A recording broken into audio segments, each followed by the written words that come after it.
জার্সিটা আমরা অনেক সময় গুলায় ফেলি। আরেকটা যেটা হয় তার সামনের দিকের কপালটা দেবে যায়। তো আপনি যদি একটা খুব কালো একটা পান, তো সুতরাং এটা জার্সি হবে না। বয়স হচ্ছে সবচেয়ে বড় ফ্যাক্টর যেটা, সেটা হলো তার বডি সাইজ।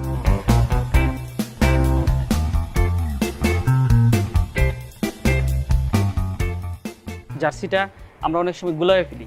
আমাদের অনেক জায়গায় গিয়ে আমি দেখছি যে একটা শাহিওয়াল এবং ফ্রিজিয়ানের একটা ক্রস, ওইটাকে জার্সি হিসেবে চালাই দিচ্ছি। কালো, সম্পূর্ণ কালো, বিশাল আকৃতির গরু, এটাকে বলতেছে জার্সি। জার্সি গরুর সাইজ কিন্তু একদম ছোট থাকে। জার্সি গরু কিন্তু ছোট হয়, কম্পারেটিভ ছোট হয়।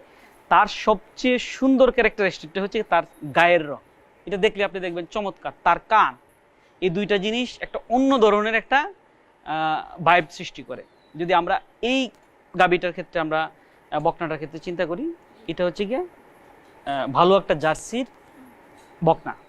ভালো জার্সির বকনা আগের ওই বৈশিষ্ট্যগুলি ঠিক থাকবে। তার মাথায় সুন্দর ক্যাপ, দেখেন অনেক সুন্দর ক্যাপ, এই ক্যাপগুলি এরকম থাকবে।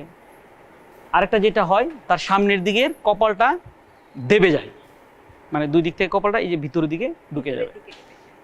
ওই জায়গাটা একটু গাঢ় কালার হয়। দাঁড়া, এই যে গাঢ় কালার হয় আপনার। এটার হেয়ার কুটটাই অন্য ধরনের। আমরা আবার যদি খেয়াল করেন, এই বৈশিষ্ট্য আমরা ঠিক আছে, এই যে শোল্ডারের একদম সোজা স্ট্রেট লাইন, ঠিক আছে। আমরা যদি এখানে আসি, এটা একদম ছোট বকনা, তারপরও তার ভি যে ইয়াটা শেপটা বোঝা যাচ্ছে। তার থায়ে মাংস কম, কিন্তু কম্পারেটিভ হাইট অনেক কম।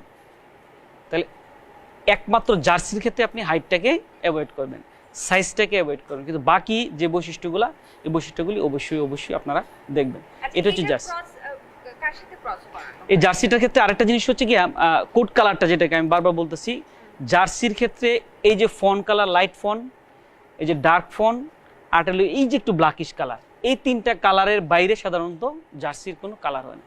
তো আপনি যদি একটা খুব কালো একটা পান, তো সুতরাং এটা জার্সি হবে না। সর্বোচ্চ ক্রস হতে পারে, কিন্তু এটা জার্সি হবে না। জার্সির কালারই হচ্ছে তিনটা কোট। এই তিনটা হেয়ার কোট ছাড়া বাংলাদেশে আর কোনো জার্সি পাওয়া যায় না।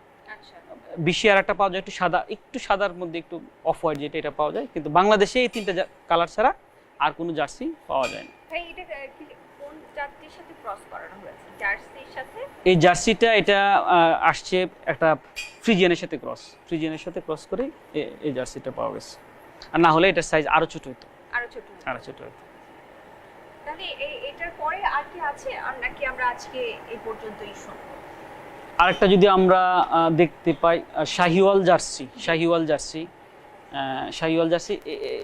এটাও একটা জার্সি, বাট এটার মধ্যে শাহিওয়ালের একটা ছুপ চলে আসছে। এই জন্য এটার হেয়ার কোট দেখেন, হেয়ার কোটটার কোথাও সেই জার্সির কোনো হেয়ার কোট নেই। জার্সির হেয়ার কোটের ক্ষেত্রে আমরা সবসময় বলি শিয়ালের কথা খেয়াল রাখবেন। একদম এক্সাক্ট শিয়ালের যে কালারটা থাকে, সামনের দিক দিয়ে একটু লাইট কালার, পিছনের দিকে ডার্ক কালার, লেজের দিকে একটু ডার্ক কালার, একদম এক্সাক্ট কালারটা যদি আমরা চিন্তা করি। আর এই যে হেয়ার কোটটা শাহিওয়ালের হেয়ার কোট, এই কালারটা একই ধরনের টেক্সচার, ঠিক আছে। তো যেহেতু আর এটার এই যে জার্সি, যে কপালের দিক দিয়ে একটু দেবে গেছে, এটা হচ্ছে জার্সির এই শুধু বৈশিষ্ট্যটুকু চলে আসছে। আর যেহেতু মা শাহিওয়াল, সুতরাং চামড়া অনেক মোটা, এই যে অনেক মোটা চামড়া মা শাহিওয়াল হতে চামড়া হয়েছে। কিভাবে মা শাহিওয়াল? আরেকটা যদি আমরা বৈশিষ্ট্য দেখি, এই যে নাভিটা ঝুলানো, এই জন্য আমরা প্রথমেই বুঝতে পারছি যে এটা শাহিওয়াল ব্লাড আছে। আর ঠিক এটার ক্ষেত্রে দেখেন কোনো ধরনের নেভাল ফ্লাপ ঝুলানো নাই। সুতরাং আমি এখান থেকে বুঝতে পারি এটাও জার্সি বীজ, এটাও জার্সি বীজ। তো দুই ধরনের কেন হলো? তার মা ছিল শাহিওয়াল, এই জন্য তার এই নেভাল ফ্লাপটা বের হয়েছে। আর তার মা ছিল আমাদের হলিস্টিয়ান ফ্রিজিয়ানের আসলে নাভিটা থাকে না, এই জন্য এটারও কিন্তু নাভিটা নাই।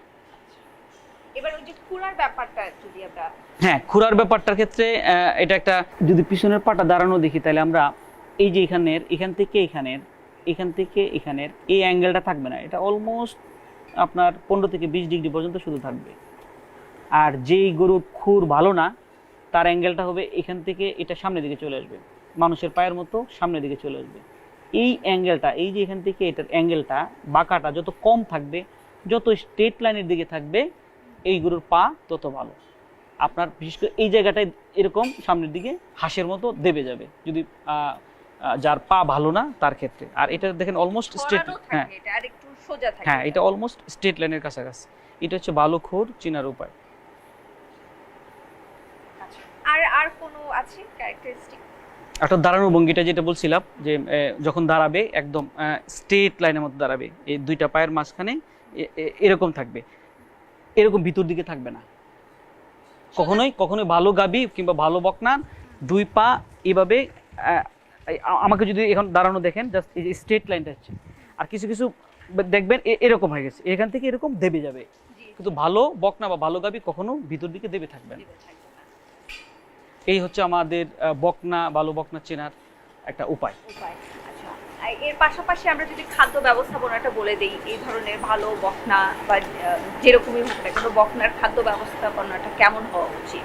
আপনি ভালো বকনা যদি তৈরি করতে যান, প্রথমেই একদম প্রথম দিন থেকে আপনাকে চিন্তা করতে হবে যে আমার এই বকনাটাকে আমি রাখবো, যেই মায়ের প্রোডাকশন ভালো, আপনার ফার্স্ট টার্গেট থাকবে তার থেকে বকনাগুলির জন্য আপনার খামারে স্টক সলিউশন হিসেবে বা স্টক হিসেবে এটা আপনার তৈরি হয়।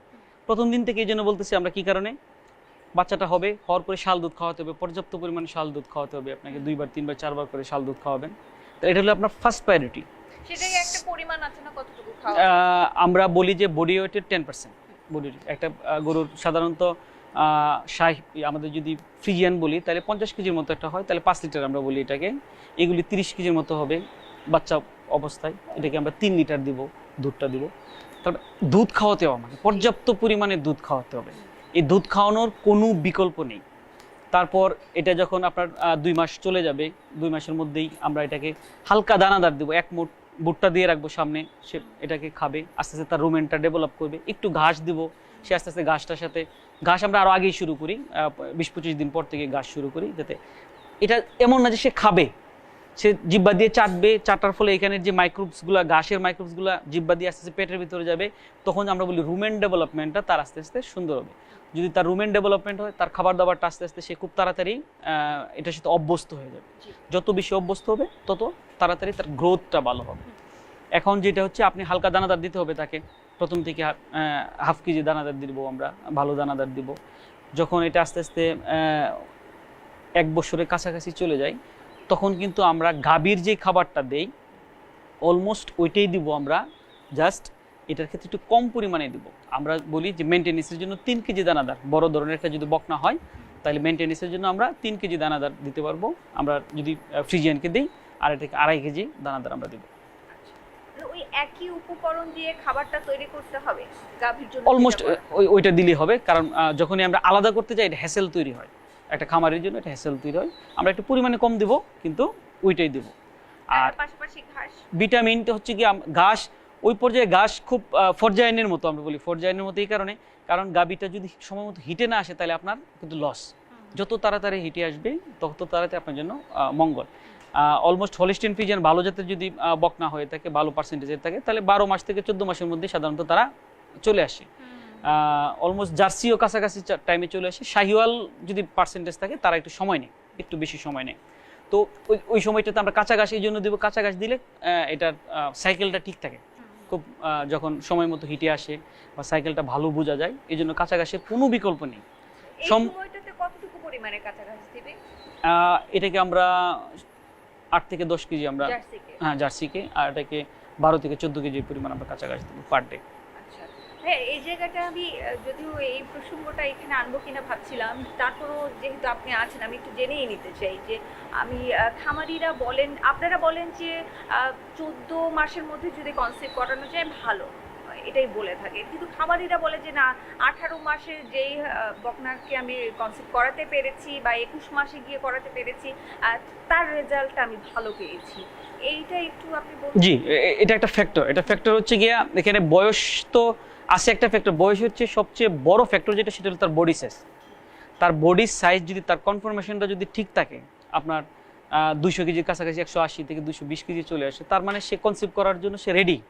এখন একটা 24 মাসের বাচ্চা, আমি চিন্তা করলাম 24 মাসের বাচ্চা, তার 150 কেজি হলো না, তাহলে তাকে তো আমি আসলে বীজ দিতে পারবো না। আমরা চিন্তা করবো, এই জন্য বলতেছি খাদ্যের উপকরণটা আপনি যেটা বলছিলেন, আমি যদি ব্যালেন্স তাকে খাদ্য দিই তাহলে তার বডি গ্রোথটা চলে আসবে। গ্রোথ যদি ভালো থাকে, গ্রোথটা যদি ভালো থাকে, তাহলে আমি বীজ দিতে পারবো। 12 মাস বা 14 মাসের সময় কিন্তু আমি বীজ দিতে পারবো। তাহলে আপনি বলছেন মাস যাই হোক না কেন ওজনটা ওজনটা ফ্যাক্টর এখানে। আচ্ছা, তাহলে এই জায়গাটা ক্লিয়ার হয়েই গেল। আচ্ছা, এবার আমরা তাহলে অন্য বিষয় নিয়ে কথা বলতে পারি।